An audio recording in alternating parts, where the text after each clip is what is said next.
Kita akan mendengarkan firman Tuhan bersama Revival Total Ministry Batam dalam acara Mendengar Suara Tuhan. Saudara, kita buka Alkitab kita, saudara, dari kitab Ibrani pasal yang ke-8 ya. Ya, pasal yang ke-8. Ya, kita mulai dari ayat yang pertama ya. Ibrani pasal yang ke-8. Seperti saya katakan tadi, saudara, bahwa tema kita malam hari ini adalah pelayanan pendamaian ya. Nah, saudara, sebelum kita baca ayatnya ini, saudara, perlu kita ketahui bahwa apa saja yang dilakukan oleh Tuhan Yesus itu sebetulnya kita menggenapinya ya. Jadi saudara, dia mengutus kita untuk melakukan apa yang kuperintahkan kepadamu, ajarlah mereka gitu. Jadi ajaran kita seluruhnya adalah berasal daripada pengajaran Tuhan Yesus. Dan di atas semuanya dia menghendaki kesempurnaan. Nah, pelayanan Tuhan Yesus hari ini, saudara, adalah sebagai pelayan pendamaian, saudara, pensyafaat. Nanti kita baca dari ayat-ayatnya ya. Nah, saudara, perlu kita mengetahui bahwa pelayanan gereja itu bukanlah sekedar memberitakan Injil, memenangkan jiwa-jiwa untuk Tuhan, tetapi bagaimana membuat, jadi penginjilan itu adalah langkah awal saja ya, langkah awal saja. Tetapi kalau kita lihat bahwa pelayanan yang utama itu sering sekali adalah seperti penginjilan ya, penggembalaan gitu ya. Sementara saudara, seharusnya saudara di dalam kitab Efesus pasal yang keempat ayat 11 kalau tidak salah ya, bahwa dia memberikan kelima jawatan untuk memperlengkapi supaya kita itu memiliki gambaran yang sempurna gitu ya. Jadi saudara, pelayanan gereja itu tidak bisa cukup hanya mencapai sampai di situ ya. Kalau hari-hari ini kita perhatikan bagaimana pelayanan penggembalaan mungkin sangat populer gitu ya, sangat populer gitu. Tetapi kalau kita lihat hasilnya itu, saudara, belum seperti yang diharapkan. Terbukti dari masih banyaknya orang bingung, para umat Tuhan bingung ketika terjadi segala sesuatu yang menggemparkan dunia ini gitu ya. Belum lagi nanti ada hal-hal lain yang terjadi ya. Itu sebabnya Tuhan harus melakukan sesuatu seperti yang kita pelajari kemarin ya, bahwa dia harus, yang di kitab Lukas pasal 22 itu, saudara, bahwa dia mengatakan, runtuhkan bait suci ini, rombak bait suci ini, maka aku akan membangunnya dalam 3 hari ya. Jadi kalau dia katakan dia bangun dalam 3 hari, berarti yang dia maksudkan adalah ketika dia bangkit dari antara orang mati, dia bangun kembali. Jadi kalau dia bangun dalam 3 hari, berarti secara hukum bangunan itu sudah selesai, saudara. Hanya kita tinggal menyesuaikan saja ya, menyesuaikan saja. Namun saudara, karena kekurangan arahan ya, karena kekurangan arahan, karena terjadinya perpecahan yang begitu kuat di dalam tubuh Kristus sejak masa kegelapan gereja seperti diperbaharui kembali, sehingga tidak ada satu tim kerasulan seperti gereja mula-mula ya, yang mempersatukan atau menjadi tolak ukur gitu. Semua denominasi punya para leaders dan semuanya itu punya power gitu. Coba bayangkan kalau misalnya ada 1000 denominasi, bayangkan bagaimana berbicara. Sementara itu saudara, kita mewarisi dari para pendahulu kita itu, kita mewarisi kurang daripada apa yang tertulis di dalam Alkitab. Jadi masih bercampur ya dengan pengajaran dunia ini gitu. Padahal harusnya saudara, kalau sejak semula kita ketahui sejak semula bahwa rasul-rasul lah yang menetapkan gitu. Ya, para rasul yang menetapkan. Nah, saudara, itu sebabnya kalau kita perhatikan saudara, bagaimana Allah sedang melakukan, itu yang perlu kita highlights ya. Perlu kita highlights bahwa Tuhan sedang melakukan sesuatu. Ya, dia mau berjumpa sendiri dengan umatnya, dia mau mengajar sendiri. Karena itu memang kebenaran. Di dalam kitab Yehezkel itu perjanjian yang baru ya, saudara mesti ingat kembali perjanjian yang baru itu. Ya, nanti juga ada ayatnya di sini. Kita baca dulu.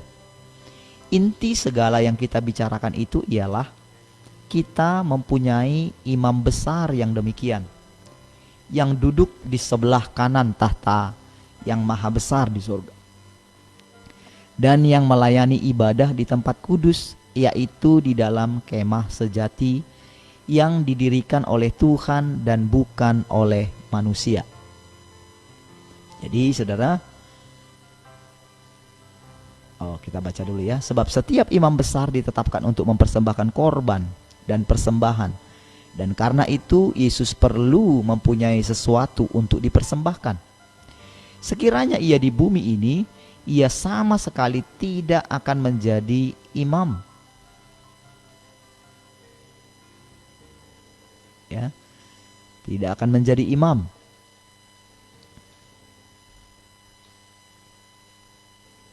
Karena di sini telah ada orang-orang yang mempersembahkan persembahan menurut hukum Taurat. Pelayanan mereka adalah gambaran dan bayangan dari apa yang ada di sorga, sama seperti yang diberitahukan kepada Musa ketika ia hendak mendirikan kemah. Ingatlah, demikianlah firman-Nya, bahwa engkau membuat semuanya itu menurut contoh yang telah ditunjukkan kepadamu di atas gunung itu. Ya. Jadi, saudara, kita lihat di sini saudara bahwa segala sesuatu yang ada di muka bumi ini adalah mesti melihat apa yang ada di sorga. Itu sebetulnya aslinya ya. Itu sebetulnya aslinya. Mesti melihat apa yang ada di sorga, saudara. Ya. Itu yang mesti diperhatikan. Itu yang mesti dilihat, saudara ya. Nah, saudara,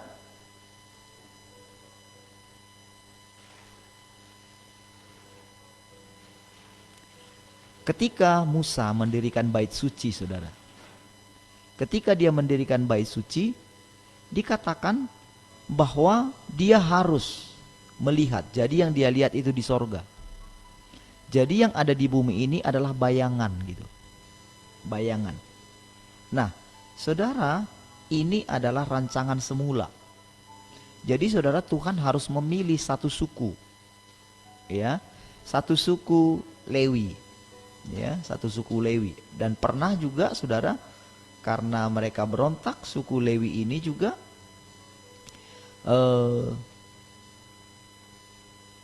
mau digantikan dengan suku dari Musa saja. Kita tahu saudara, Musa itu suku Lewi juga ya. Ya. Nah, karena pemberontakan bangsa Israel, Tuhan mau memusnahkan seluruh bangsa Israel kecuali dari Musa. Ya, bayangkan seriusnya Allah itu. Ya, jadi kita nggak bisa hanya melihat dari satu sisi ya. Dari satu sisi, kok Tuhan tidak berbelas kasihan gitu. Karena kita tahu saudara, semuanya itu berasal dari satu, saudara. ya, berasal dari satu saja. Jadi tidak ini ya saudara ya, bagi dia saudara tidak jadi masalah saudara. Ya, kalau saudara perhatikan dalam perjanjian lama sering sekali dia melakukan itu. Ya, dia marah, nanti dia bunuh 20.000 orang, 80.000 orang, oh, banyak sekali, 23.000 orang gitu. Kalau mereka bersalah, kalau mereka berdosa, penghukuman akan datang kepada mereka. Ya. Nah, sampai tiba waktunya saudara. Sampai tiba waktunya dia mengutus anaknya sendiri. Ya, dia mengutus anaknya sendiri, dia menjadi manusia selama 30 tahun saudara. Selama 30 tahun dia menjadi manusia, 3,5 tahun kemudian dia melayani secara roh gitu. Di situ baru kita lihat, dan sempurna sekali saudara. Sampai dia naik di atas kayu salib, membawa darahnya sendiri. Nah saudara, apa yang dilakukan oleh suku Lewi itu sangat penting sekali. Ada 12 suku pada waktu itu, tetapi dia memilih satu suku, mengkhususkan mereka saudara. Mengkhususkan suku Lewi, ya, untuk melakukan pendamaian ini saudara. Jadi mereka melakukan, bahkan dia pilih satu orang dari antara para imam ini, jadi dibuat satu schedule ya. Satu schedule dibuat bagi mereka. Sehingga saudara, mereka itu harus melakukan tugas pendamaian saudara. Mereka melakukan tugas pendamaian. Ya, mereka masuk. Jadi ada yang bertugas di halaman, ada yang bertugas di ruang suci, tapi ada satu orang yang bertugas di ruang maha suci. Nah, untuk satu orang ini saudara, teman-temannya harus menopang dia saudara, karena saudara itu sangat kudus, ya, tempat itu sangat kudus, sehingga mereka itu harus mendoakan dia atau mengisi pikiran daripada si imam besar ini dengan firman Tuhan terus gitu. Kalau dia sudah capek baca firman gitu, si imam besar ini, dia mungkin sudah ngantuk gitu, maka teman-temannya harus bacakan di telinganya, ulang-ulang gantian, dibacain Taurat, diulang-ulang ya.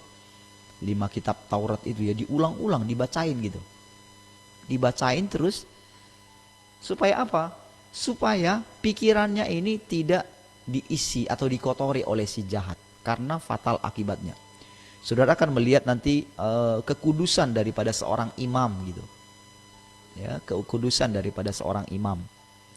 Nah saudara, kita mengucap syukur di wadah ini saudara, kita diajarin hal-hal yang detail-detail seperti itu saudara.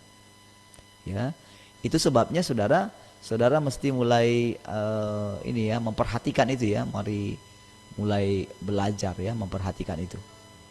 Ya, baik, saudara.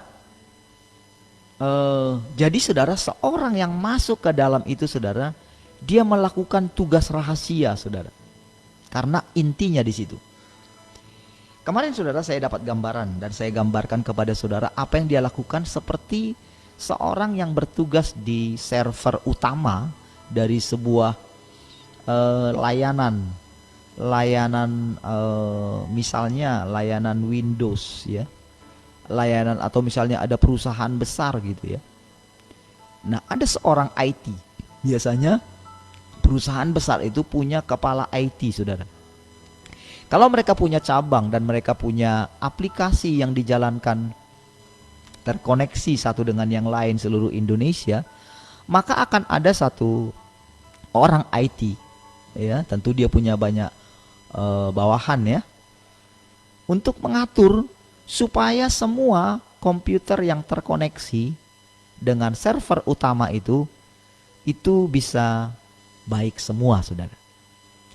Nah, kira-kira seperti itulah. Jadi untuk kita mengetahui gambaran ini saudara, maka kita perlu mempelajari sedikit ya, kita perlu memperhatikan apa itu imam Ya. Nah, saudara, dikatakan di sini saudara, pelayanan mereka adalah gambaran dan bayangan dari apa yang ada di sorga. Ya. Apa yang ada di sorga. Jadi ternyata saudara, di sorga itu ada pelayanan pendamaian. Ya, ada gambarannya di sorga. Ya, jadi berarti sebelum ini saudara sudah ada dilakukan di sorga, karena kan harus ada gambarannya Musa yang dia lihat gitu. Nah, tapi kesempurnaan daripada gambaran yang ada di sorga itu adalah ketika Tuhan Yesus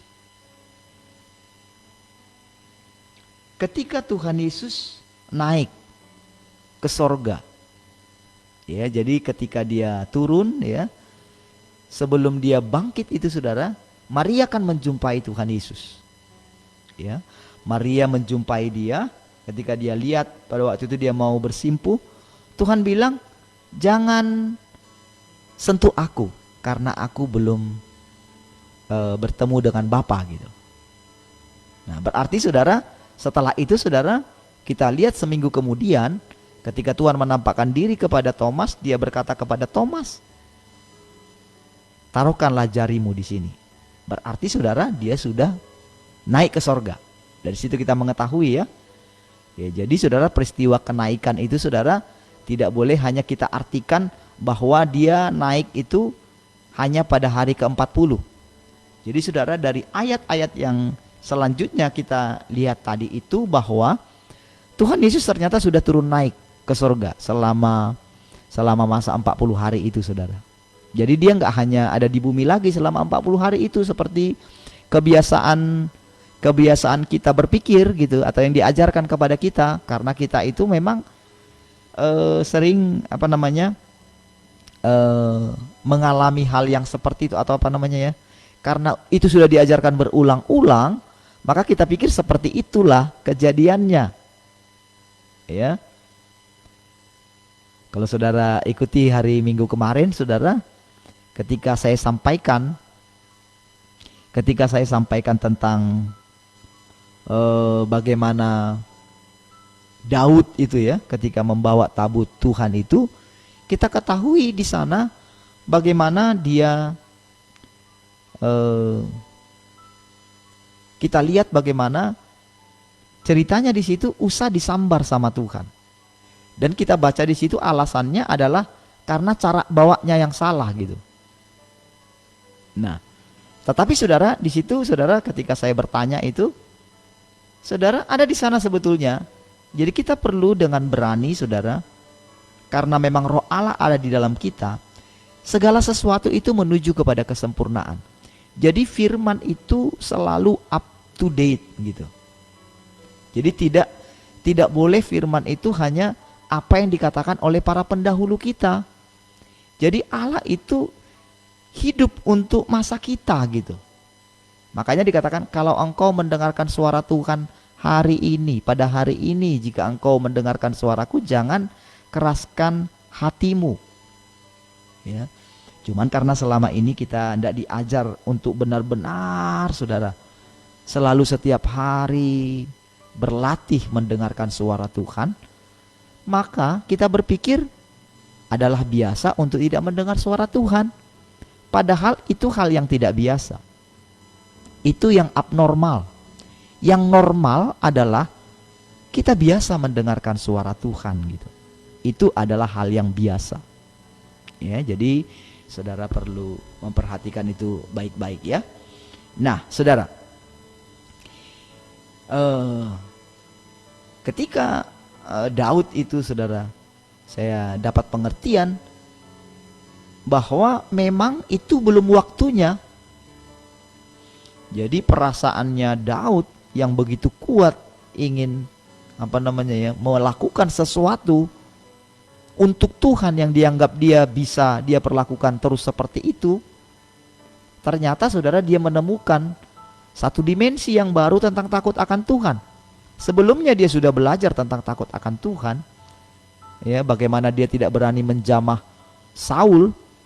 Tetapi ketika dia mencoba memperlakukan sesuatu yang sama terhadap tabut Tuhan, dia diinterupsi sama Tuhan. Dan memang saudara, bukan dia yang disambar saudara. Ya, tentu ada maksud Tuhan di balik itu saudara. Ya, tentu saudara, Usa seperti yang saya katakan sebelumnya, tentu pasti ada masalah. Ya. Dan saudara perlu ketahui juga, Musa pernah mau dibunuh oleh Tuhan. Padahal Tuhan itu lagi menyuruh dia memimpin bangsa Israel keluar dari Mesir. Di tengah jalan saudara, Tuhan berikhtiar membunuh Musa saudara. Wow. Jadi saudara, jangan pernah menganggap bahwa kalau kita sudah dipakai melakukan sesuatu atau kita dalam posisi tertentu, lalu kita anggap kita sudah istilahnya sudah merasa tahu. Jadi kita mesti berhati-hati di situ. Sebagaimana Tuhan mendisiplin para hamba-hambanya saudara. Jadi kita mesti sangat serius dengan hal itu saudara. Ya, tidak boleh, kita mesti hati-hati terhadap hal yang seperti itu. Ya. Nah, saudara, perhatikan saudara. Jadi pelayanan mereka adalah gambaran dan bayangan dari apa yang ada di sorga, sama seperti yang diberitahukan kepada Musa ketika ia hendak mendirikan kemah.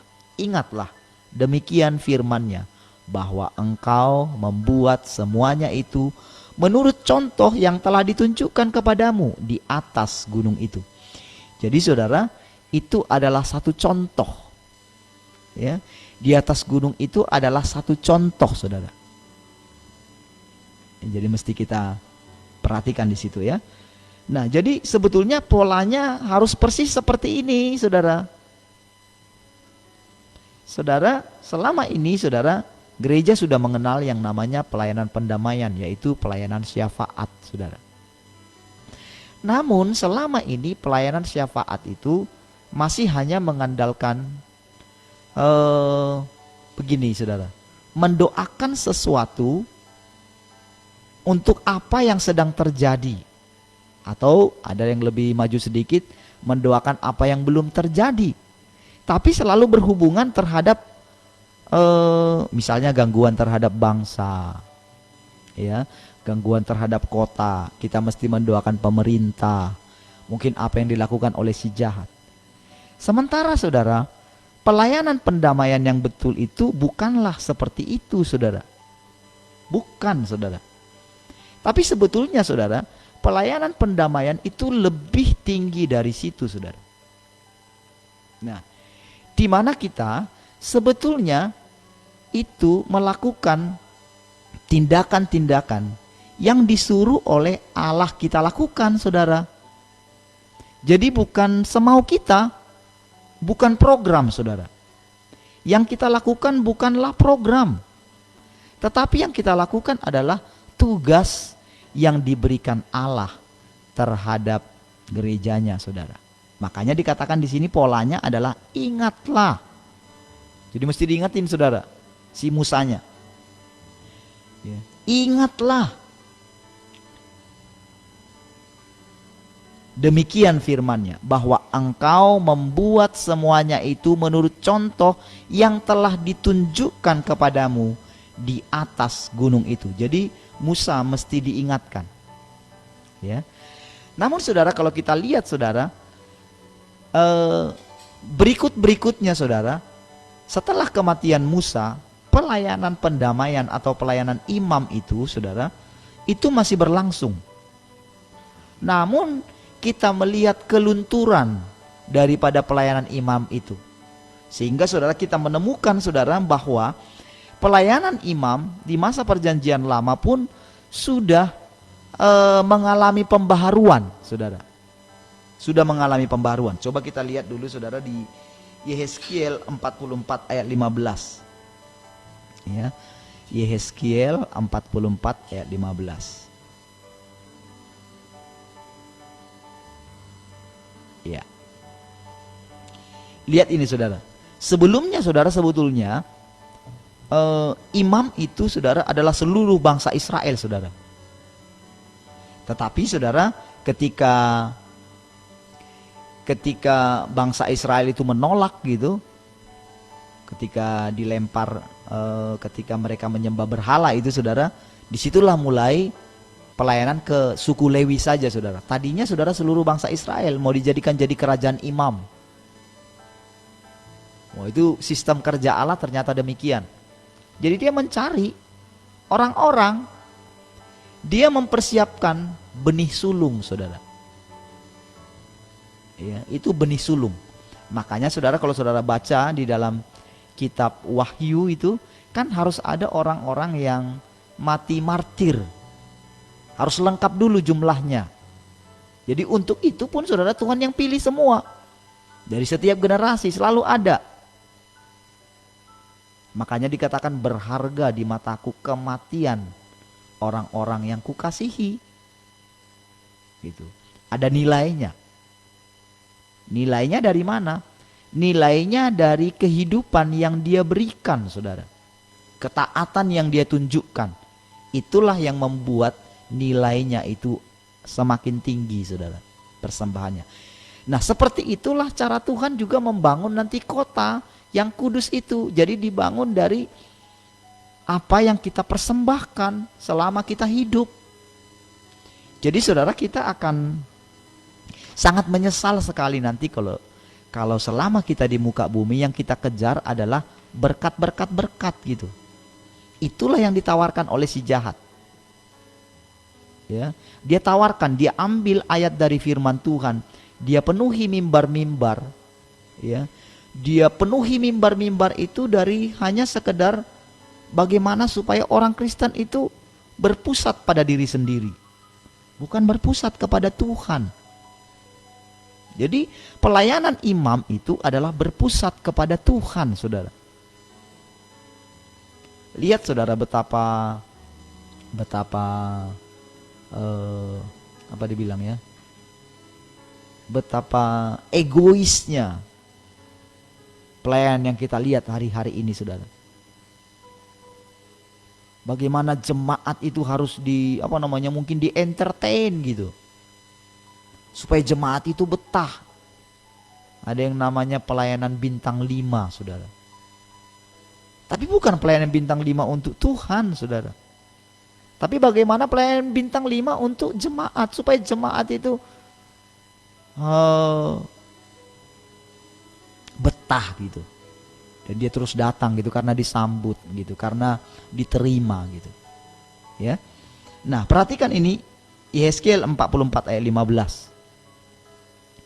Tetapi mengenai imam-imam orang Lewi dari Bani Zadok yang menjalankan tugas-tugas di tempat kudusku, waktu orang Israel sesat daripadaku, merekalah yang akan mendekat kepadaku untuk menyelenggarakan kebaktian dan bertugas di hadapanku untuk mempersembahkan kepadaku lemak dan darah.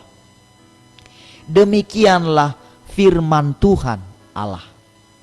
Merekalah yang akan masuk ke dalam tempat kudusku dan yang akan mendekati mejaku untuk menyelenggarakan kebaktian, dan mereka akan menjalankan tugasnya terhadap aku. Jadi saudara, ada satu masa ternyata saudara, di mana para imam-imam Lewi dari bani yang lain ya. Jadi istilahnya ini anak-anak Lewi, salah satunya adalah Zadok gitu ya, anak daripada Lewi ini ya. Nah, sementara dari bani yang lain, atau boleh juga ya dari suku yang lain gitu ya.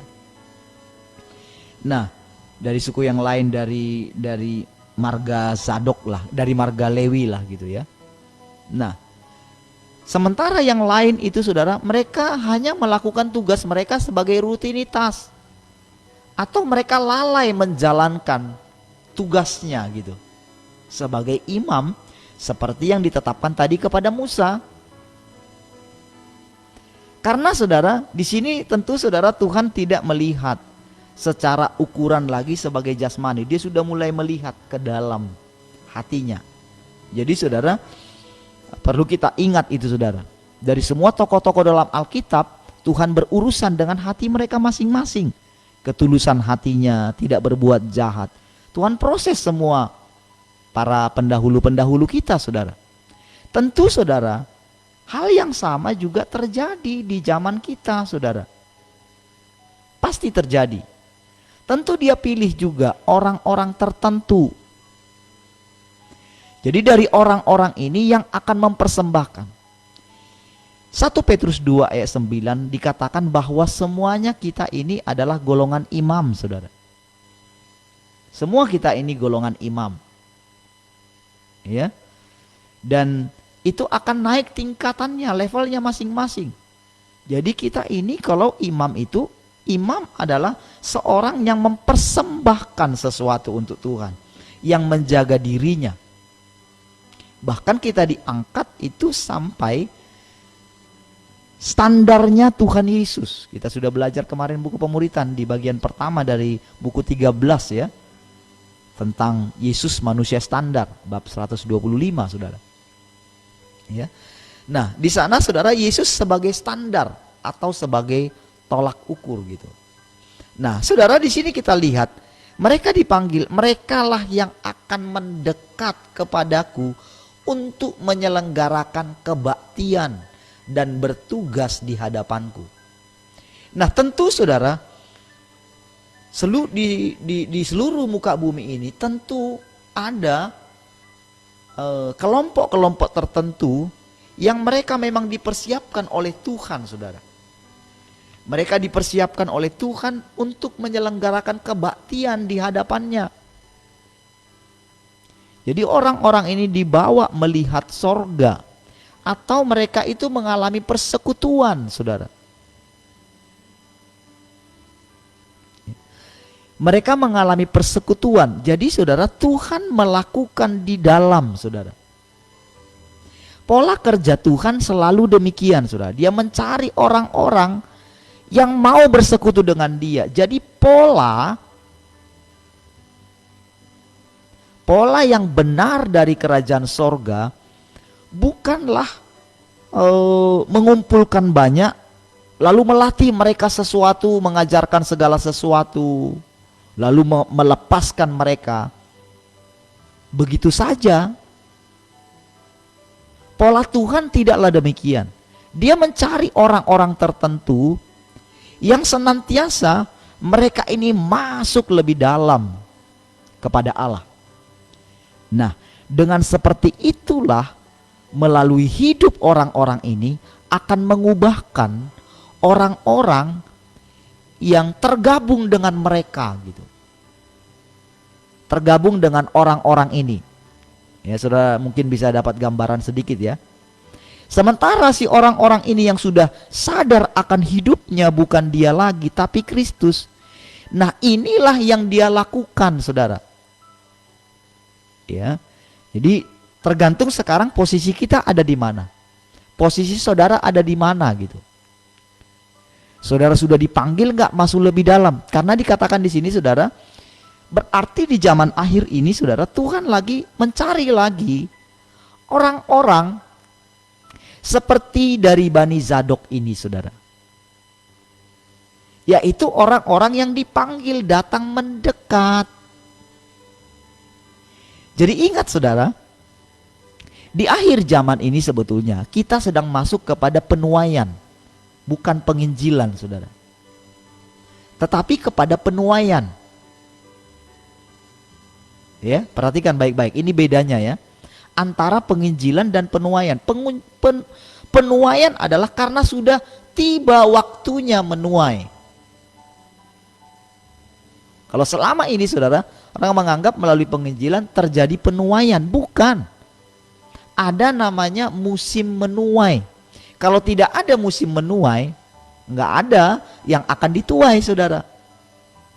Makanya saudara, ketika di zamannya Tuhan Yesus, dia katakan kan begini, kamu bilang 4 bulan lagi musim menuai.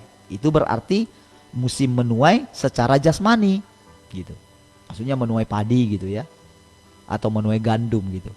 Tapi aku berkata kepadamu, ladang sudah menguning katanya. Mintalah. Berarti saudara sudah ada masa penuaian gitu. Jadi saudara, masa penuaian itu ada di akhir zaman. Namun perlu saudara ketahui saudara, penuaian yang pertama itu saudara adalah, kalau saudara perhatikan Wahyu pasal 14, itu adalah penuaian kejahatan saudara. Jadi jangan saudara berpikir saudara, pernah suatu saat saudara, ada orang mengutip tentang penuaian besar-besaran itu, dia kutip dari Wahyu pasal 14 ini. Ini tidak bisa saudara. Karena itu penuaian murka Allah, anggur murka Allah gitu. Makanya saudara, kalau kita lihat masa-masa sekarang ini saudara, justru disinilah kita benar-benar sangat berhati-hati sekali saudara. Kita sedang masuk di masa penuaian ini saudara. Jadi saudara, kita mulai mesti cross check gitu loh. Apa yang kita lakukan setelah kita menerima Yesus sebagai Tuhan dan Juru Selamat saudara. Bagaimana kita memperlakukan anak Allah yang ada di dalam kita saudara. Bagaimana kita mempergunakan waktu kita saudara. Ini sangat penting sekali di hari-hari terakhir ini saudara. Ya. Jadi saudara dipilih lagi, ya. Dipilih lagi dari satu golongan, dipilih lagi orang-orang tertentu saudara. Kalau saudara baca Roma pasal 8 itu saudara, kita ditetapkan, dipilih, dikuduskan, bla bla bla. Roma 8 28 sampai 30, nggak usah kita buka ayatnya. Ya, dimurnikan, dimuliakan gitu. Jadi saudara, akhir zaman itu bukan hanya berbicara mengenai ayo berjaga-jaga, tapi senantiasa hanya berjaga-jaga begini. Aku diangkat gak ya? Diangkat gak ya? Diangkat gak ya? Gak ada satu persiapan serius sekali gitu. Gak ada persiapan yang sangat serius. Saudara, persiapan kita yang sangat serius bukanlah sekedar baca Alkitab saudara. Persiapan kita yang sangat serius adalah mengenal Allah dengan benar saudara. Mengenal pelayanan. Jadi kalau kita belajar malam hari ini, mengenal pelayanan pendamaian, mengenal bahwa Allah sudah memperdamaikan kita. Coba kita lompat sekarang saudara ke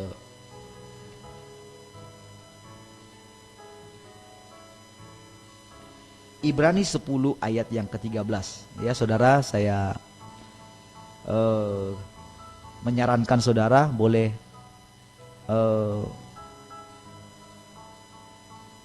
membaca ya Ibrani pasal 8, 9 dan 10 saudara ya, yang berhubungan tentang pelayanan keimaman ini. Ini diulang berkali-kali saudara ya. Sekarang kita lihat, saya lompat ke Ibrani 10 mulai dari ayat yang ke-12 saja ya.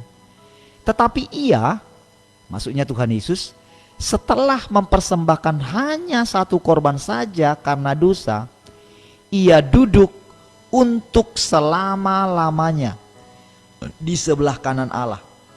Dan sekarang ia hanya menantikan saatnya di mana musuh-musuhnya akan dijadikan tumpuan kakinya.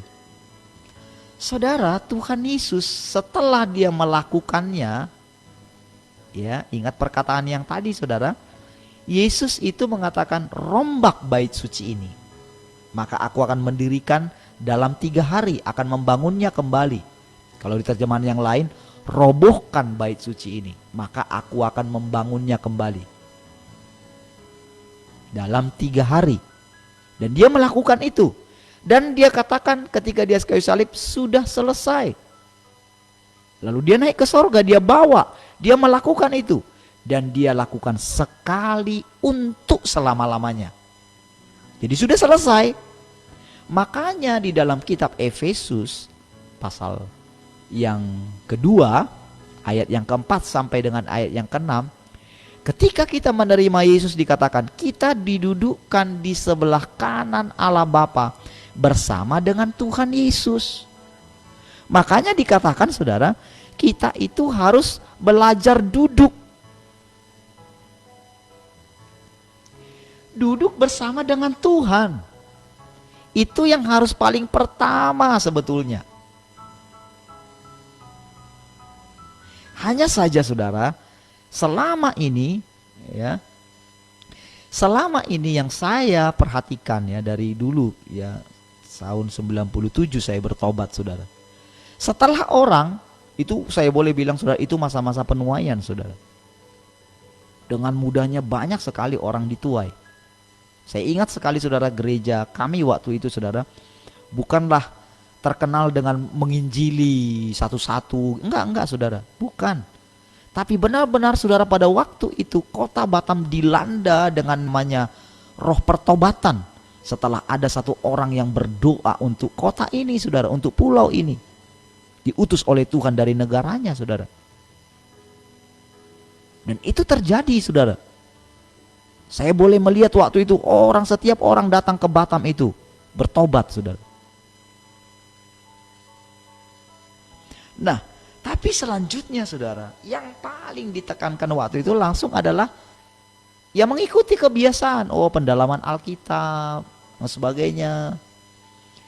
Memang ada masa-masa mencari Tuhan waktu itu, tapi kebelakangannya ketika mulai melihat bahwa pada waktu itu saudara tidak ada tempat untuk menampung lagi, karena pada waktu itu saudara kita seperti berpindah-pindah saja saudara, dari hotel yang satu ke hotel yang lain saudara.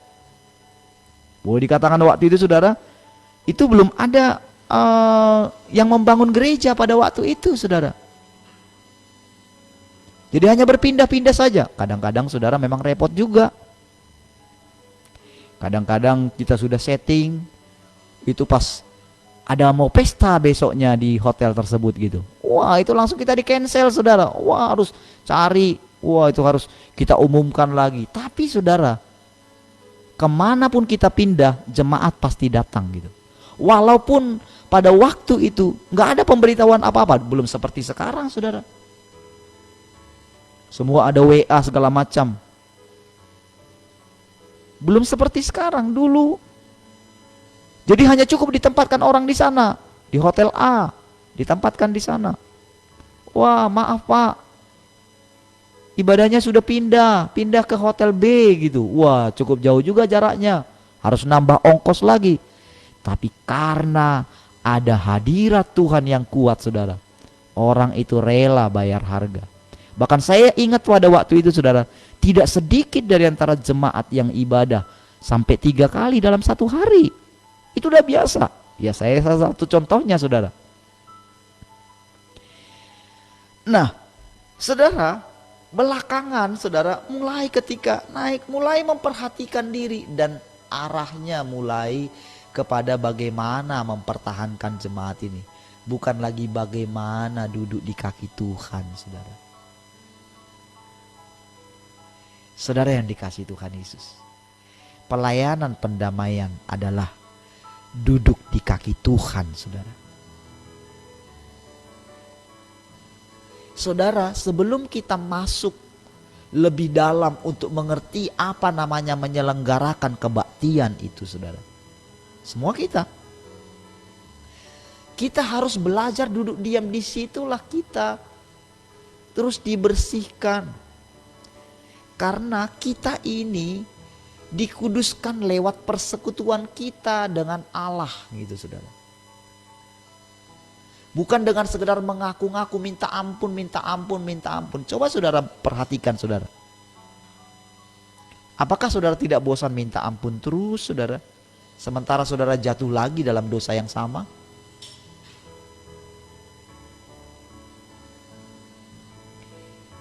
Itulah yang dilakukan oleh Paulus. Dia pengen senantiasa, dia jaga dirinya. Tapi dia bilang, yang jahat yang aku lakukan.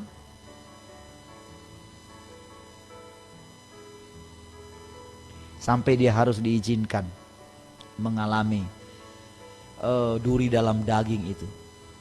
Dia harus mengalami dianiaya, dia harus mengalami penolakan, dia harus mengalami bagaimana orang-orang terdekatnya mulai mencintai dunia.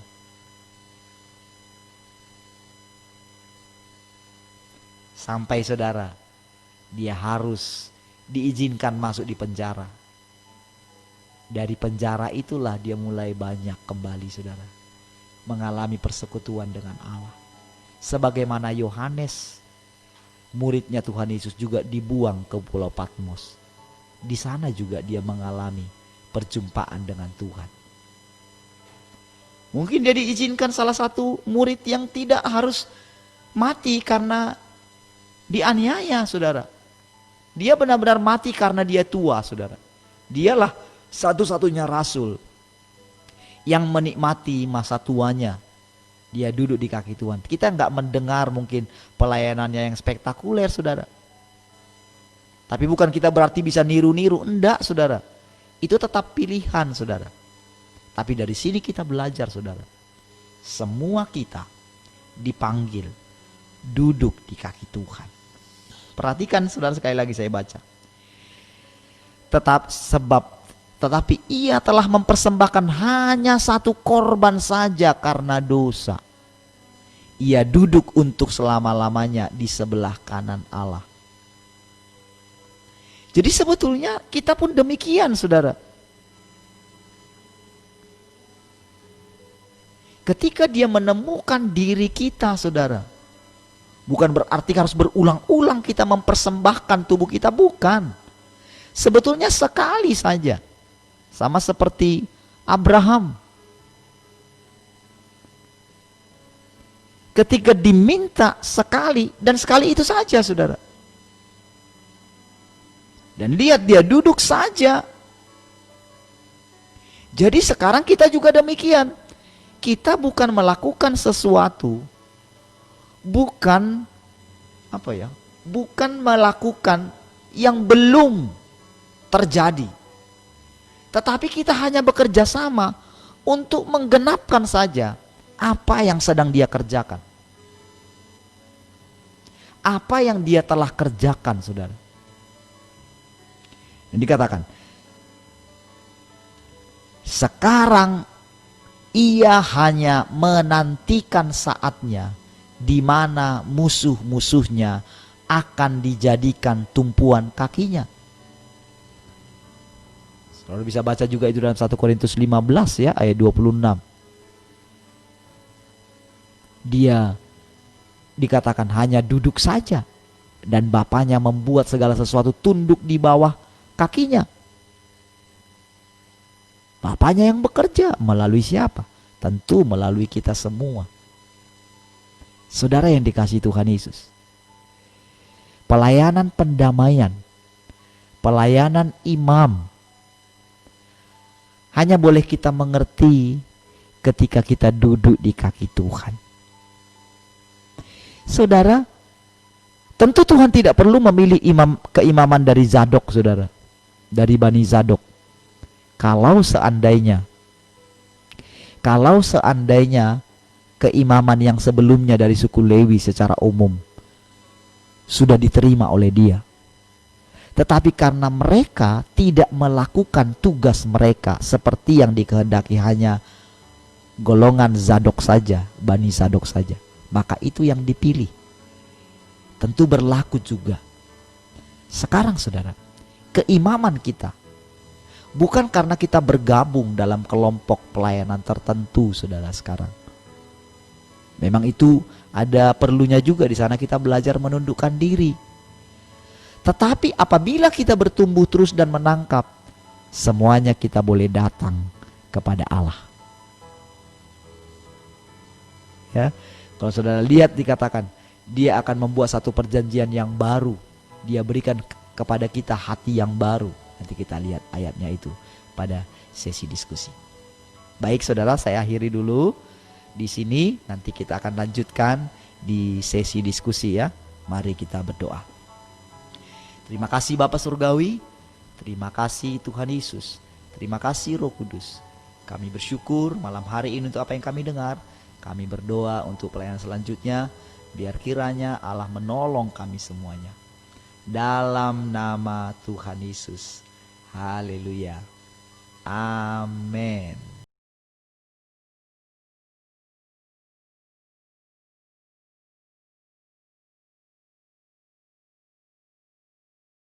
Haleluya, shalom. Nah, shalom saudara yang dikasih Tuhan. Puji Tuhan, malam hari ini kita sudah boleh bersama-sama. Kita boleh mendengarkan tadi firman Tuhan yang disampaikan oleh Pak Parlin. Tema kita malam hari ini adalah pelayanan pendamaian.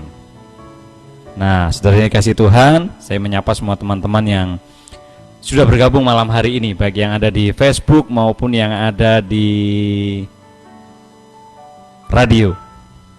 Shalom, saya menyapa semua teman-teman yang ada di sudah bergabung tadi di WA. Ada Kak Heni, Kak Uli, Pak Jackson, Yanti di Singapura, Ibu Yani, Pak Dedi, mana lu? Ibu Titin, Pak Steph. Shalom semuanya teman-teman, puji Tuhan. Haleluya. Dan semua teman-teman yang boleh bergabung dalam Facebook, terima kasih. Nah, kita akan terus belajar. Nah, mungkin ada sedikit lagi mungkin yang bisa kita tambahkan atau ini, atau mungkin kalau teman-teman punya pertanyaan boleh silahkan di live itu ada komen ya, bisa komen di situ atau di WhatsApp grup boleh. Nanti kita akan bahas bersama-sama. Kalau tidak cukup waktunya nanti kita akan reply di WhatsApp, boleh saudara. Nah, saudara yang dikasih Tuhan, sebelum kita lebih lagi kita bahas tentang pelayanan pendamaian malam hari ini, yang ada di kabin siar tetap formasinya, belum ada yang tambah ya. Pak Jayadi, bagaimana Pak kabarnya malam hari ini Pak? Haleluya. Shalom kawan-kawan semua, saudara-saudara semuanya. Malam hari ini luar biasa kabar kami. Amin.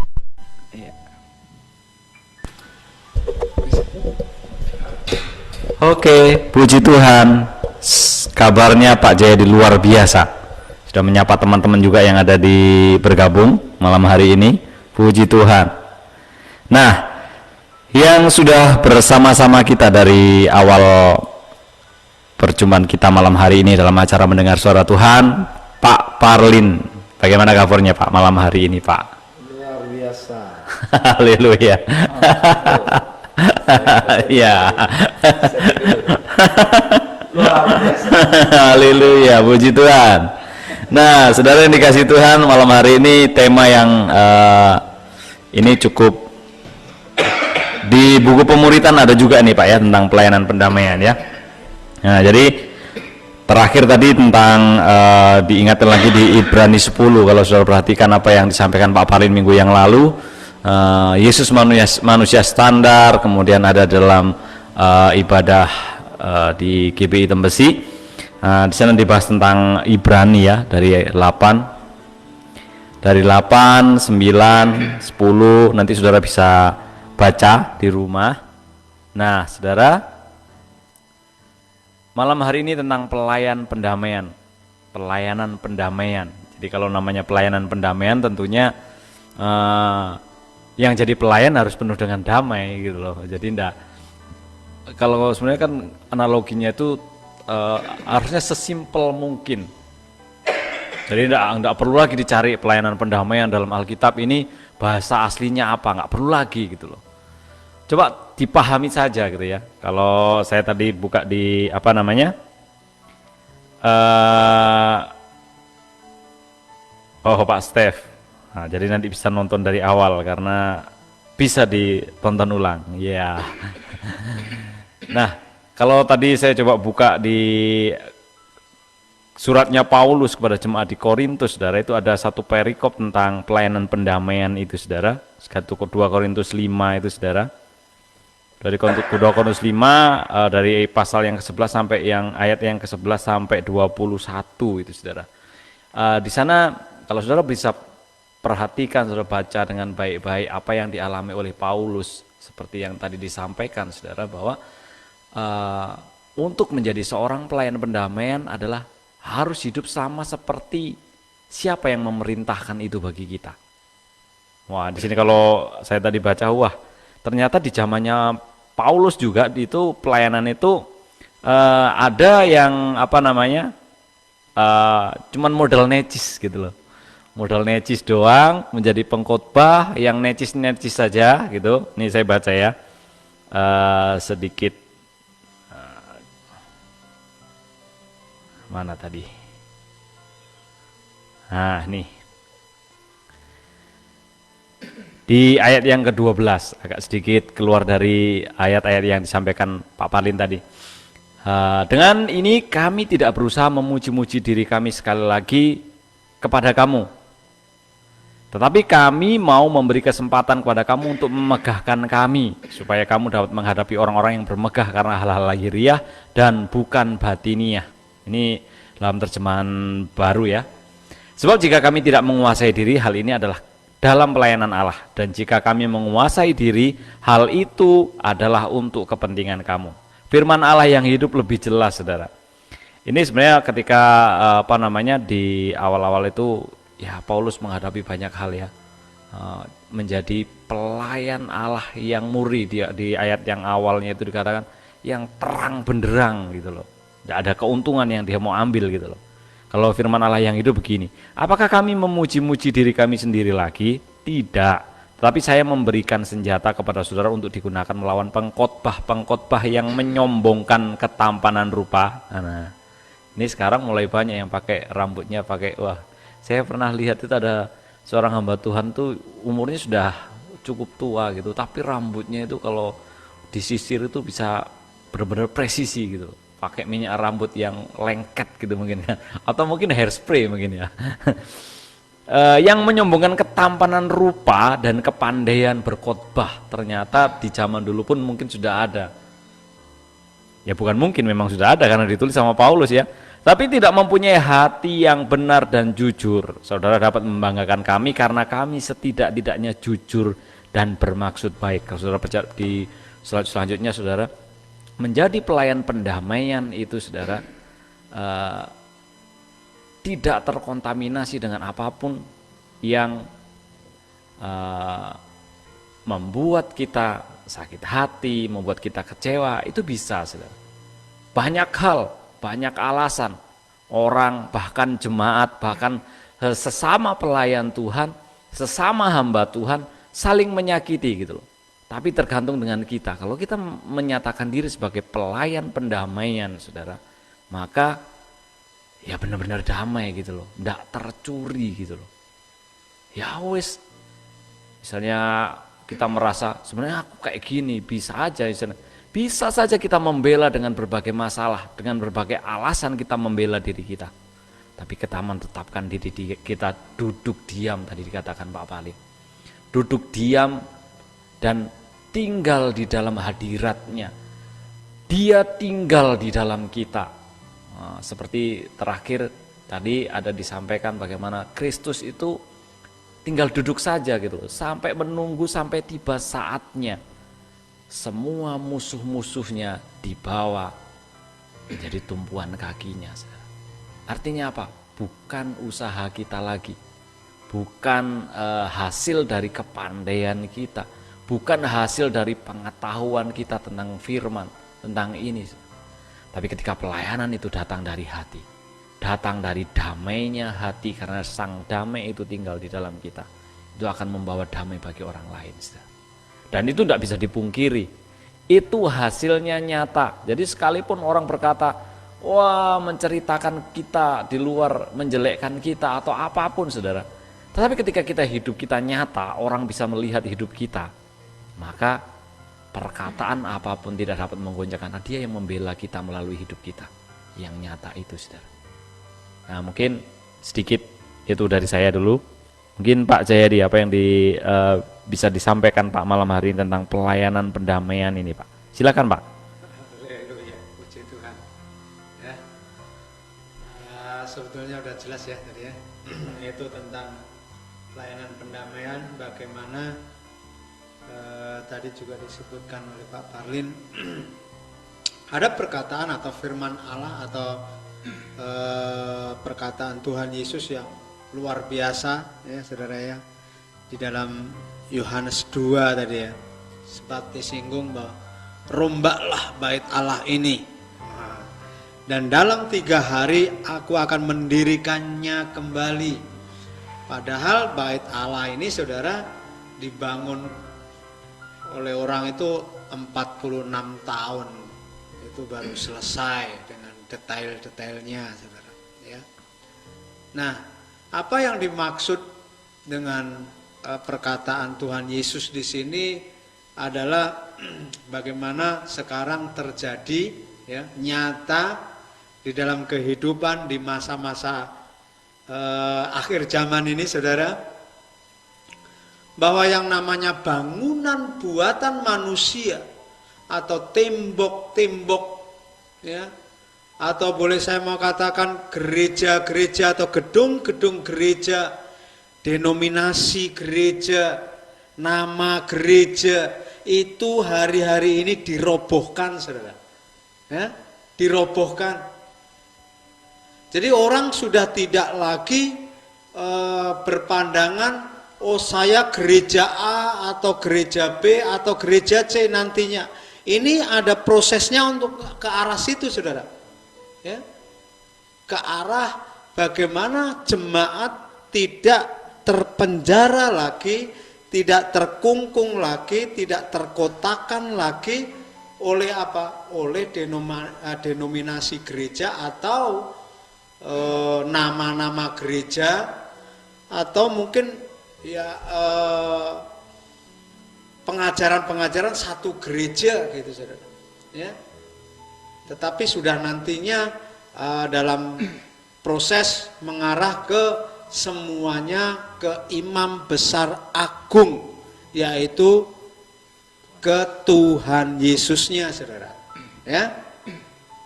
Jadi itu semua nanti nggak akan bisa orang menghalang-halangi atau dengan kepentingan seseorang, kepentingan satu gereja tertentu atau aliran tertentu, itu sudah tidak bisa membatasi. Karena memang apa yang dimau oleh Allah itu segala sesuatu, semua makhluk ya. Ini sempat menjadi rema buat saya di dalam Roma 8 ayat 19, bahwa segala makhluk menanti-nantikan anak-anak Allah itu dinyatakan. Nah, siapa anak-anak Allah sebetulnya? Yaitu orang-orang yang di dalam dirinya, yang di dalam hidupnya itu ada anak Allah, yaitu Yesus, Roh Tuhan di dalamnya ya, yang nanti akan menuntun segala makhluk, yang nanti akan menuntun setiap orang-orang ya, yang memang mencari kehendak Allah, mencari wajah Allah, itu untuk semuanya sampai dituntun menghadap kepada Tuhan yang benar, keluarga Allah yang benar, pencipta langit bumi segala isinya, Yesus Kristus saudara. Nah, di sini kita akan semuanya boleh melihat, boleh menyaksikan. Bahkan saat ini saya ajak setiap orang, setiap rekan-rekan yang boleh tergabung, yang terhisap menjadi anak-anak Allah, mau dari aliran apapun, gereja apapun, mari kita ambil bagian dalam pekerjaan Allah yang besar ini ya. Kita ambil bagian dalam proyek kerajaan Allah yang luar biasa ini. Untuk apa saudara? Untuk boleh menyatakan Kristus, menyatakan Yesus kepada segala makhluk.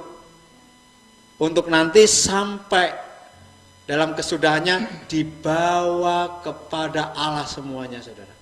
Ya, dimerdekakan gitu loh. Segala makhluk dimerdekakan. Ya, kalau di sini dikata ada tadi disebut-sebut ya, ada imam besar yang duduk di sebelah kanan Allah Bapa. Nah, ini menunjukkan suatu tempat, suatu tahta yang dimana wilayah untuk memerintah, saudara. Ya, duduk di sebelah kanan Allah Bapa itu suatu tempat untuk memerintah. Nah, kita yang sudah terhisap menjadi anak-anak Allah, kita duduk bersama-sama dengan Tuhan Yesus di sebelah kanan Allah Bapa.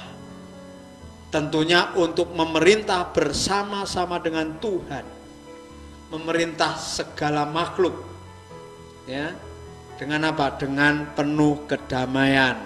Oleh sebab itu, malam hari ini temanya adalah pelayanan pendamaian, karena kita melayani atau memerintah untuk mendamaikan, untuk memerdekakan segala makhluk kepada Allah Bapa Surgawi melalui darah kudus Tuhan Yesus. Amin.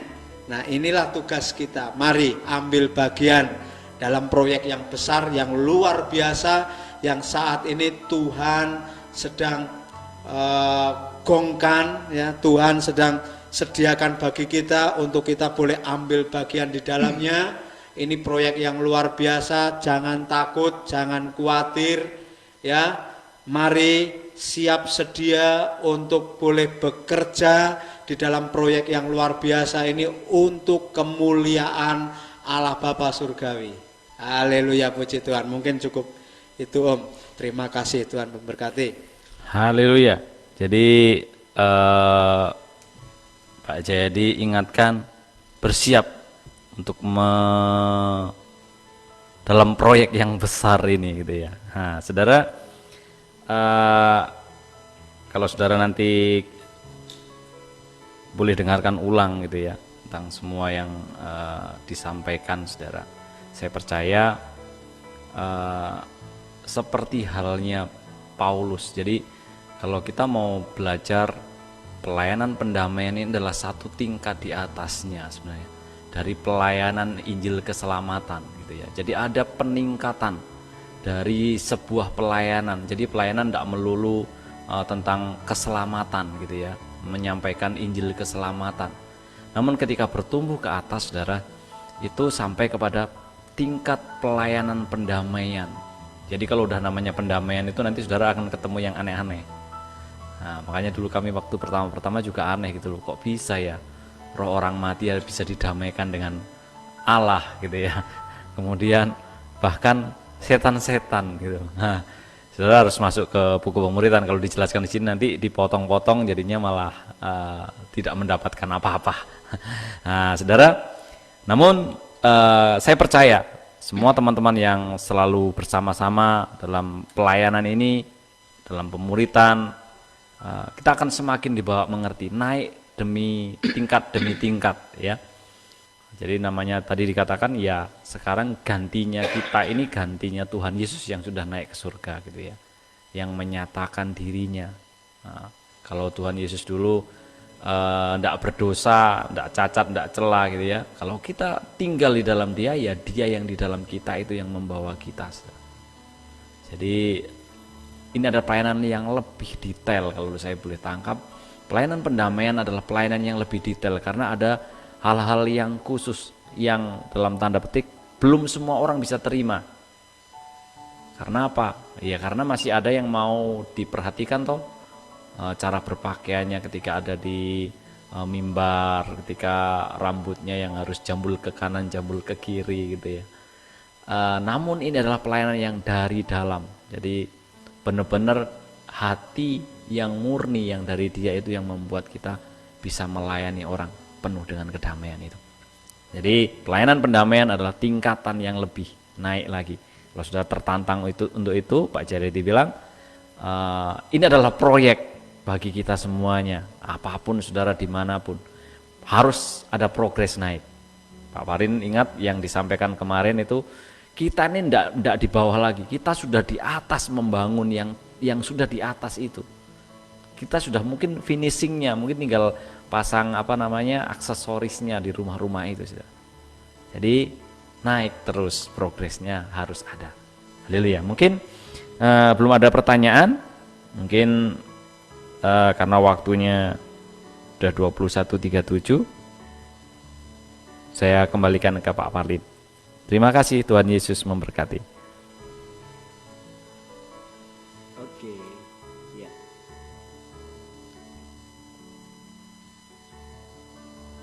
Oke ya. Saya ada tadi ayat yang terlewat ya. Saya bacakan dulu ya dari Ibrani 9 ya.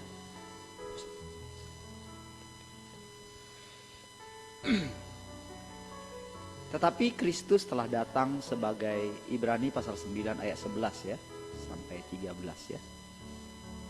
Tetapi Kristus telah datang sebagai imam besar untuk hal-hal yang baik yang akan datang. Ia telah melintasi kemah yang lebih besar dan yang lebih sempurna yang bukan dibuat oleh tangan manusia. Artinya yang tidak termasuk ciptaan ini. Bayangkan saudara, perhatikan ini. Jadi yang dia lakukan dulu, dikatakan yang dia lakukan dulu 2000 tahun yang lalu itu, dikatakan untuk hal-hal yang baik yang akan datang. Jadi saudara, ternyata sistem kerja Allah itu demikian selalu gitu loh. Jadi bukan mundur ke belakang, tapi forward gitu, ke depan. Ya, melihat ke depan gitu. Ini juga yang harus. Jadi selama ini gereja melihat ke belakang gitu. Maksudnya melihat apa yang dilakukan oleh para nenek moyang kita. Melihat selalu apa yang dilakukan oleh para rasul mula-mula. Memang betul. Tapi ada satu apa namanya ya, nggak pede gitu loh. Bangsa kita kan juga demikian, nggak pede kali gitu. Ya, jadi ada satu hal yang sebetulnya mesti kita perhatikan ulang gitu. Perhatikan ulang bagaimana yang dilakukan oleh Allah ini saudara. Lihat, dia datang sebagai imam besar untuk hal-hal yang baik yang akan datang. Jadi saudara, yang di masa lalu aja Abraham itu dikatakan melihat zamannya Tuhan Yesus katanya gitu. Dan bersuka cita. Bayangkan dari yang dulu dia melihat ke depan. Jadi saudara, para pendahulu kita juga melihat apa yang ada di dalam kita sekarang gitu loh. Jadi saya sangat yakin sekali saudara, para pendahulu kita itu ketika kita bicara seperti ini, pasti mereka semangat saudara. Karena mereka akan melihat lagi saudara, akan melihat lagi. Wow, apa yang akan dibuat Allah selanjutnya itu maksudnya. Bukan masalah mereka enak kali ya mereka, enggak, karena mereka sudah menyelesaikan pertandingan mereka. Jadi maksud saya di sini menyampaikan seperti itu bukan berarti kita lebih baik dari nenek moyang kita, enggak. Itu kan sama lagi seperti Elia gitu kan. Dia selalu pengen lebih baik. Ya, enggak bisa, enggak ada yang baik. Tuhan katakan, sekali dia katakan bahwa daging sama sekali tidak berguna, saudara. Ya, daging sama sekali tidak berguna. Jadi, saudara, mari saudara kita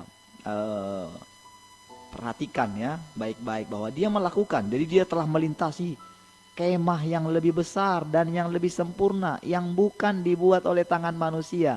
Artinya yang tidak termasuk ciptaan ini. Dan ia telah masuk satu kali untuk selama-lamanya ke dalam tempat yang kudus, bukan dengan membawa darah domba jantan dan darah anak lembu, tetapi dengan membawa darahnya sendiri. Dan dengan itu ia telah mendapat kelepasan yang kekal ya. Jadi saudara, dia masuk sekali untuk selama-lamanya. Wow. Jadi kita sebetulnya tinggal masuk di dalam dia. Sampai nanti kita ini juga. Jadi kalau Paulus katakan, kan ada ayatnya dia, ada sempat cari nggak ya? Mengenai aku, darahku, coba ada nggak? Bisa nggak? Mengenai aku, darahku, bisa di ini nggak, tampilin nggak? Ini diingatin barusan. Mengenai aku, darahku sudah mulai dikorbankan gitu. Kok nggak salah Timotius? Bisa ini nggak?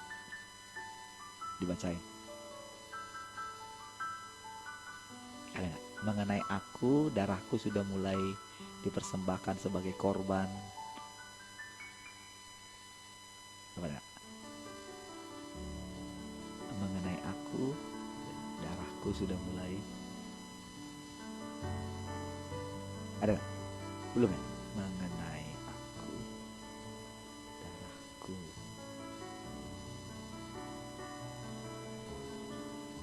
Ya coba baca. Baca, tulis, pakai ini. 2 Timotius. Coba. Mengenai diriku, Iya. darahku sudah mulai dicurahkan sebagai persembahan dan saat kematianku sudah dekat. Iya. Aku telah mengakhiri pertandingan, itu ya. Iya, itu baru betul mengakhiri pertandingan dengan baik gitu. Mengenai aku, darahku sudah dicurahkan gitu. Itu ayat yang tepat sekali bagaimana Paulus itu. Jadi saudara, Paulus ini selalu memperhatikan Tuhan Yesus gitu loh maksudnya. Sampai-sampai dia bilang begini, yang ku kehendaki adalah mengenal dia dan kuasa kebangkitannya, di mana aku menjadi serupa dengan dia dalam kematiannya gitu loh. Jadi yang dikejar oleh para pendahulu kita ini sepertinya berbeda dengan sekarang. Itu sebabnya kita mesti keluar dari sistem ini saudara. Saudara mesti sadar, selama ini dunia terlalu banyak masuk ke dalam gereja saudara. Saudara mesti apa ya? Sadar sekali itu saudara. Sadar sekali dan mulai kembali kepada dia gitu. Itu yang sekarang sedang dilakukan atau disuarakan oleh Tuhan bagi kita. Inilah suaranya, suara Tuhan hari ini bagi semua orang-orang percaya. Ini suaranya bagi kita semuanya, supaya kita dipanggil lagi saudara, dipanggil lagi mendekat kepada dia. Ini yang membuat saudara penuaian itu terjadi saudara. Ini yang membuat akan semakin banyak, akan terjadi satu penuaian jiwa. Bukan hanya sekedar berpindah orang hanya percaya Tuhan, itu sekedar selamat saja saudara. Tapi yang dia inginkan adalah buah sulung saudara. Makanya kemarin kan ada pemasangan materainya Allah gitu. Kita sedang ada di zaman itu saudara. Kita sedang ada di zaman di mana Allah menyuruh malaikat-malaikatnya memeteraikan hamba-hambanya. Itulah yang dimaksud sebetulnya. Kita sedang dimeteraikan sekarang. Ayo keluar. Ayo keluar dari ikatan dunia ini. Kalau saudara bekerja, berdoalah sungguh-sungguh gitu. Supaya jangan sampai pekerjaan itu terlalu mengikat, merantai saudara. Perhatian saudara, waktu saudara. Kalau ada waktu yang istilahnya di mana saudara sendiri atau ada waktu istirahat, pergunakan sebaik-baiknya. Dengarkan firman Tuhan. Kalau saudara lagi buka handphone gitu, cari khotbah-khotbah yang benar-benar menurut saudara itu pasti Roh Kudus akan jelaskan kepada saudara. Ini betul, ini dia gitu. Jadi kalau ada orang mengatakan begini ya, aku sudah mengakhiri pertandingan dengan baik. Nampaknya kata-kata itu jadi latah gitu. Benarkah dia sudah mengakhiri pertandingannya? Yang mengakhiri pertandingan dengan baik yaitu seperti yang dikatakan oleh Paulus tadi saudara. Mengenai aku, darahku sudah dicurahkan. Dia ngerti sekali saudara. Arti bagaimana dia mengakhiri pertandingan dengan baik. Dan saya sangat yakin sekali bahwa Tuhan sudah menyatakan itu kepada dia saudara. Ini luar biasanya. Biarlah saudara kiranya malam hari ini apa yang kita sampaikan dari sini, saudara boleh terus tangkap, saudara terus boleh bersemangat mengikuti setiap pelajaran-pelajaran. Saudara boleh dengarkan ulang kembali, saya berharap rekamannya oke ya semua ya. Baik, kita berdoa saudara. Terima kasih Bapa Surgawi, terima kasih Tuhan Yesus, terima kasih Roh Kudus. Kami bersyukur malam hari ini buat anugerah-Mu. Biarlah kiranya semuanya kami yang ada pada malam hari ini yang mendengarkan kebenaran ini, bahkan ketika lagi didengarkan ulang oleh nanti banyak orang-orang yang akan melihat siaran ini, biarlah kiranya semuanya mereka boleh menangkap suara Tuhan malam hari ini. Terima kasih Bapa, terima kasih Tuhan Yesus, kami bersyukur dalam nama Tuhan Yesus. Haleluya, amin.